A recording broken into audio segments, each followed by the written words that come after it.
The first and most important reason to have food reserves is to be prepared in case of an emergency. There are an average of 392 large-scale natural disasters a year. Add to this the possibilities of unemployment, accidents, and downturns in the economy that have 43 million Americans on food stamps, and food reserves make all kinds of sense. But food reserves are not just about you, are they? They're about you and all the people you care about. Let me illustrate my point. The price of food is continually rising.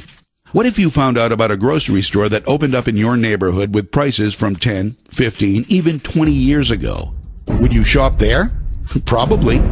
What if the food was free? Would you keep it to yourself? Or would you feel inspired, even responsible to share that gift? eFoods Global can help you and your family and friends prepare for an uncertain future with our food reserves. And we can even show you how to do it for free. The more of us that are prepared, the more generous and empowered we will all be, and the safer our families will be.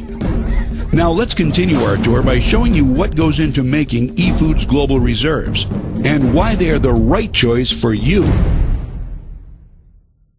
The CEO of the world's largest retailer has a very important warning for all of us, for U.S. consumers. He says that serious inflation is indeed on the horizon, and it's going to have a very big impact on basic necessities like food and clothing. Eric Bolling, the host of Follow the Money on the Fox Business Network, joins me now to talk about this.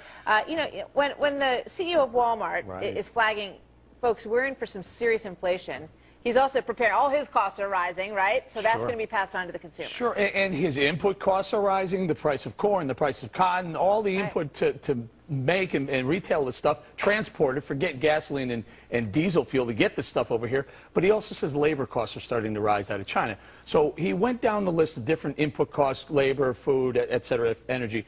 The bottom line is Americans have to expect higher prices. Now, Walmart happens to be a phenomenal retailer. They have warehouses around the country. They can store stuff where it needs to be stored. They can access goods in different places. So the effect to Walmart's prices may be a little bit muted or limited, but take a mom-and-pop retailer. It's just strangling them. A jeans retailer, price of jeans are skyrocketing because the price of cotton's up 115% in 1 year. Yeah, so, where does this, let's take a look. We built something that shows a comparison of just bread, for example, just to give everybody an indication of how, and you can feel it, when I go to the grocery store and it feels like it's just getting a little bit bigger, the bill every day when you're buying the same stuff you've always bought. So there's the price for white bread, $1.39 in February of 2011, and it's up 2.2%. That's a year-over-year change in bread. So that just gives not you bad in bread. Take a look at corn. Corn's up 92%. Why does corn matter? Corn is in just about everything you buy. They use it for, first of all, ethanol,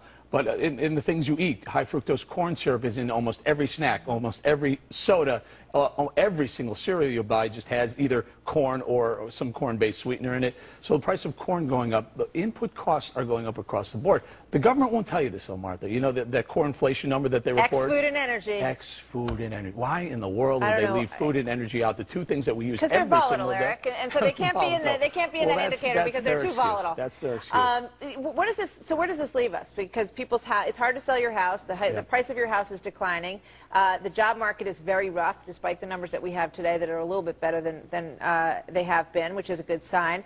People can't, they don't have more money, more discretionary funds to pay for these increases. Hopefully, combined with the 216,000 new jobs reported this morning, and maybe all the other things that are going on, hopefully these quantitative easings, the money that the Fed continuously pumps into the economy, more money, but that gives upward pressure on prices. Hopefully they realize, okay, enough. Turn off the We're not going to do it again. The problem is Bernanke on his last really public speech said if we need to, we would do more. Hopefully, hey, Ben, stop. Enough is enough. Enough of the pumping the money. Yeah, stop printing.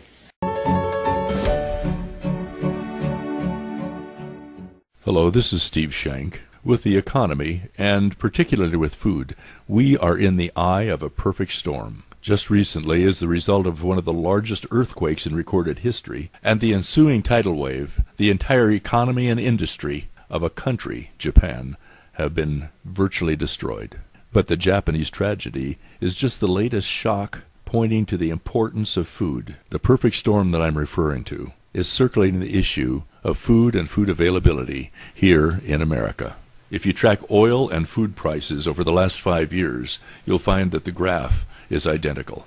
And right now our gas prices are helping to drive food costs to record heights. If you have any understanding of the ethanol subsidies and the insanity of literally putting our food in our fuel tanks, ethanol has just reached its 30-month high and is driving fuel and food costs even higher than previous all-time highs.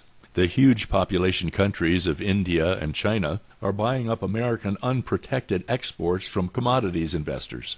That's our food they're shipping out of here. The U.S. dollar is following its predicted path of falling, and as a result, it's inflating food prices again astronomically. And oddly enough, our food is being sold to deal with unfavorable international trade deficits of America. You have to understand, we are experiencing the greatest explosion in food shortages and food prices America has ever seen. Today, I'm sounding the alarm about this disastrous food-based economic crash. As food prices continue to rise, thousands and thousands of American families are unable to afford food. And it's not just the unemployed. Of the 45 million families that are on food stamps and growing, a high percentage of them are still employed and yet can't afford food. Folks, you need to tell your friends and people you love that they have to do all they can to freeze the cost and the availability of their food. The way you go about this is getting as much food as you can saved up at today's prices for the time when, no matter how well off you are, affordability will be difficult, but availability could be impossible. This information I'm sharing with you is not intended to be doom and gloom, but is intended to make you aware of the exact circumstances that every one of us is dealing with right now. I'm fortunate to be able to share this information with you from experience of close to 30 years, and my realization that the trends that I've seen coming are now here and present. I believe very strongly that the voice of warning we are raising will enable those for whom we care to bet their lives on the information we've given them, and we can bless them with fearlessness in troubled times. Thank you.